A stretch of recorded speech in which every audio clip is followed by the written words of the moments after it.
And of course, you guys know we have a recognizable face with us. We have producer extraordinaire. Another one of our producers is on set with us again. Yes, sir. Cruz Johnson. Cruz Johnson. Hey, man, what's going on, family? Cruz. I should do it like that, but you know. You know what, man? You know what I just thought about? What's that?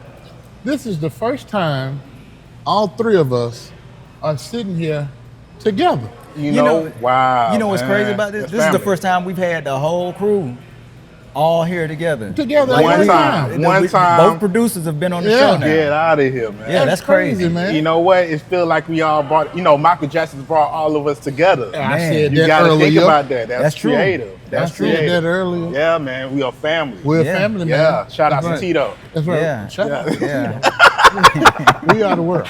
We are the world. That's right. All right.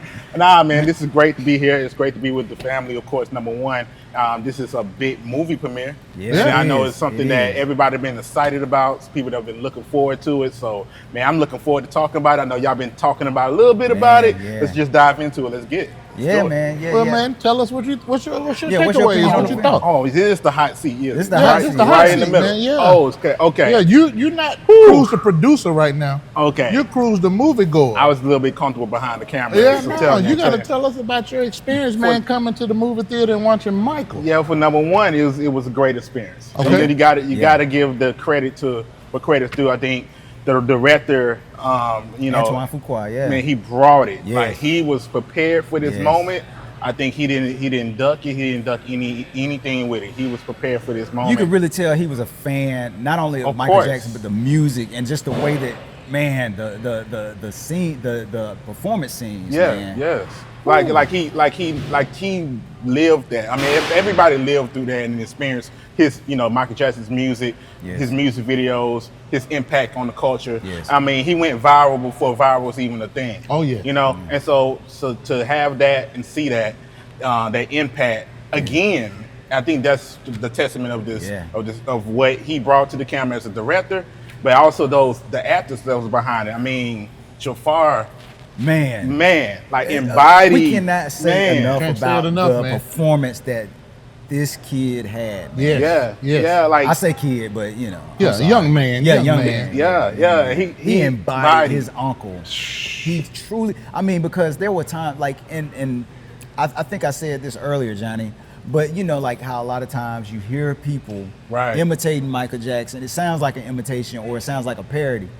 He sounded just like his uncle. Yes, he did. He sounded just like him. Just like it. He embodied. I mean, he made it a point. You see how I brought that glove out?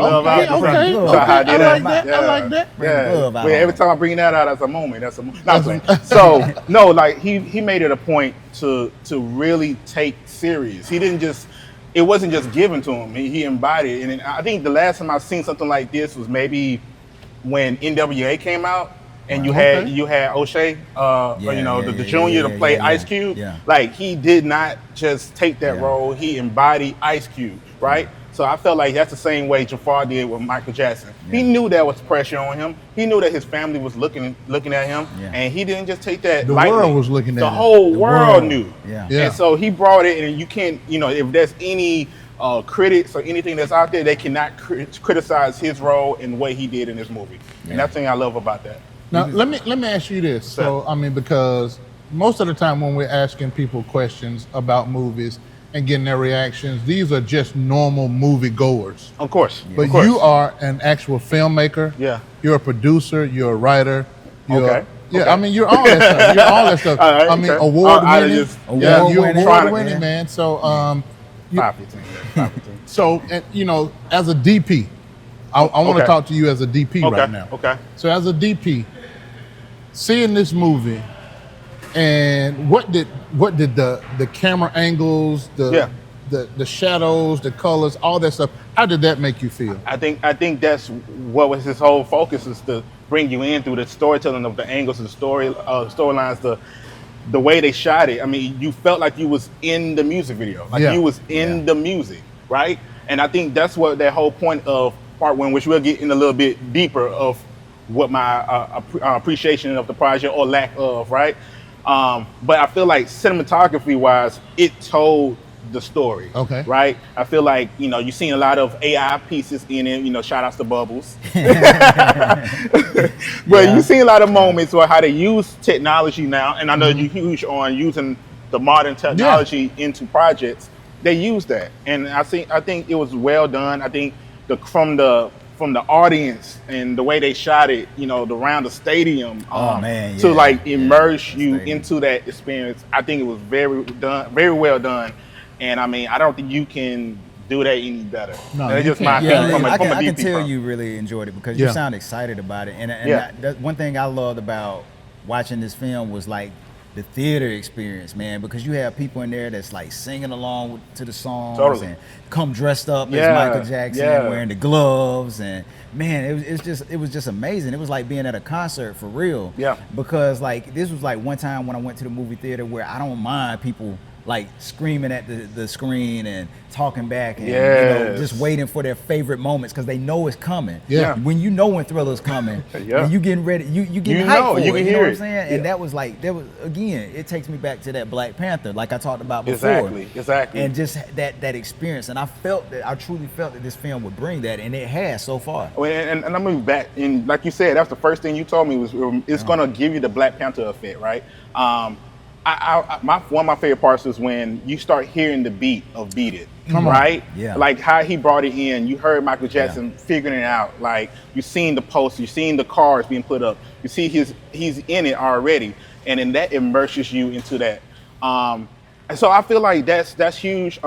Just from a music standpoint, from you to recognize those moments, you're ready for it, right? But so I feel like this first one, and yes, I said first one because that's my opinion, and I think a lot of y'all probably said the same thing, right? This first one is the celebration of Michael Jackson, and you got a lot of people coming out of this theater happy because they know that moment. They remember when they first heard Thriller, when they first heard Beat It, when they first felt, saw the outfits and stuff like that. They remember that, so it's channeling their childhood. So this is all for love for Michael Jackson. I feel like part two, which I feel like some of the stuff was lacking in this project, is going to dive into it. And I don't know, maybe they know that we're not ready to see that side of Michael Jackson the way we want to see him. Ooh.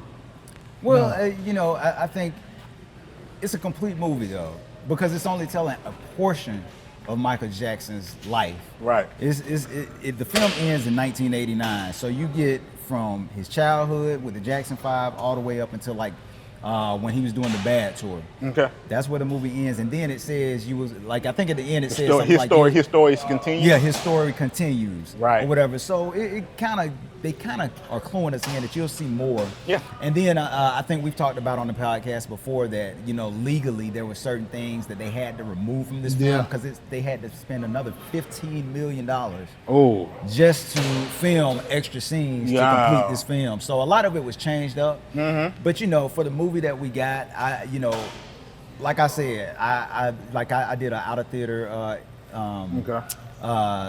review. And I was getting my thoughts there. I did an out of theater review, and I said that if you're a fan of Michael Jackson and his music, you're gonna enjoy this film. And I think as a fan of his music, I enjoyed this film. Yeah. And I was a Michael Jackson fan. Yeah. And I feel like you can enjoy this and still understand there's a lack of story. Oh yeah. But from a DP perspective, from a writer perspective, I truly believe it's on purpose. And at the beginning, yes, I feel like it was felt rushed. I think a lot of stuff was felt, sped through the childhood so quickly. Yeah. Ben didn't even die. Ben didn't even die. Like and also the kid. Giuliano. Yeah. Oh, amazing. Yeah, he was ready. He was ready for the task. Yeah. You got to think about, again, I keep referring back to that first one, right? Jason Weaver. Yeah. If you don't know, now you know. Look up his name, okay? Jason Weaver has done so many timeless pieces, and that was one of them. To fill those shoes, to step in that, he was prepared. He didn't show as much as we needed because of the way it was edited, the way they edited it, right? I wanted to see a lot more of him. I think if we would have saw a lot more of him, I hate to say it, I think that version, the two younger Michael Jacksons, the Jason Weaver and the Giuliano, I think he would have took it a little bit higher. Oh, he was ready. I think he would have took it a little bit higher than what they gave in an American Dream. Totally. Yeah. Totally. I think he would have took that character a little bit higher, you know. And Jason Weaver, I mean, he did Michael Jackson. I mean, like, to oh the my T. God. To the T. Yes. Oh But- my God! But this little dude, if they would have gave him a little more time in this movie, Oh, he was ready. He was ready, in the bro. moment. He was. The connections that he had with, the pops, the dad. Yeah, Let's Coleman talk about it. Domingo. Let's talk about it. Like man. they was ready for that moment, right? Yeah. He was ready for that connection, and He embodied that and role, I man. think and he embodied that, and I think those things are it's a key, right? Yeah. To keep telling the story, to keep diving into that. So I feel like we should celebrate just this moment. I think a lot of critics is going kind of hard on this film, more than they should. Hey. And I mean, it's good, it's needed, because I think that makes part 2 better, but let's appreciate the work that's in this, even though the storytelling wasn't as strong as Well, as it of right needed. now, audience is really enjoying this film Of because, course. like, although the critics it's rated at like 40% on Rotten Tomatoes, it's at 96% audience rating as of right now, which Yeah. is the highest rated biopic film of all time. Wow. Right now, so And the which is cinema, and the needed, cinema well score is needed. 8. They Needed. have a cinema score of 8 from the audience. So Yeah. this is one time where the audience completely disagree with the critics, and this film it's gonna do some numbers. I believe yes, it it, is. and I believe it, and I would mention one of my this is probably my second favorite scene. It's the blood and Crips. Yes. Yes. Like and we know a that gangster moment. like you, like Don't do me like that. Don't put me on blast like that, My bad, Johnny. my bad. Golly. He said that was just his music video. Yeah. The music That video was my music days. video back in the days. Yeah, Back in the days. Oh Lord. But no, I felt like that moment was key because it showed the power of what Michael Jackson. He was learning Yes. what his voice was. The more he kept Yes, climbing, yes, yes. the more he kept, working through that. Yeah. And so, like, you seen him bringing them together, and like to see Bloods and Crips enjoy Michael Jackson doing, Man, come on. Exactly. like doing the Dancing dance, autograph. yeah, Dancing like and dancing dancing around. autograph. He's like, oh, that was the move. That was the move. You just shot somebody. Yeah. Like, what are you doing? You enjoy Michael Jackson? You just shot somebody. That's the power of man, Michael give him the Jackson. Glock. He can just do this move. Like, Man, what that's we the power of doing? Michael Jackson, man. Yeah, but it's the power of Michael Jackson, and that's why the story is great. I give this story, to me, out of 10, I give it 8 out of 10. That's a good 8 out number. of 10. That's 8 out good. of 10. That's good. Okay. 8.5 out of 10. How would you rate it for a snap? Man, that's 2 snaps. For 2 sure. snaps, man, all day. Man, my man, producer Cruz Johnson guy. joining us. Cruz. Yes, sir. Yes, My sir. man. Hey, man. Thank you, Family, brother. man. Yes. Thank you. Yes, Yes, sir. sir. 515. Yes, sir. Yes, sir. So, man, we still got some great stuff coming up, man. Looking forward to more people coming out the theater, giving us their Yes, sir. response, man. So, again, thanks for joining us, Cruz. Always, family. You know we got you. Yes, sir.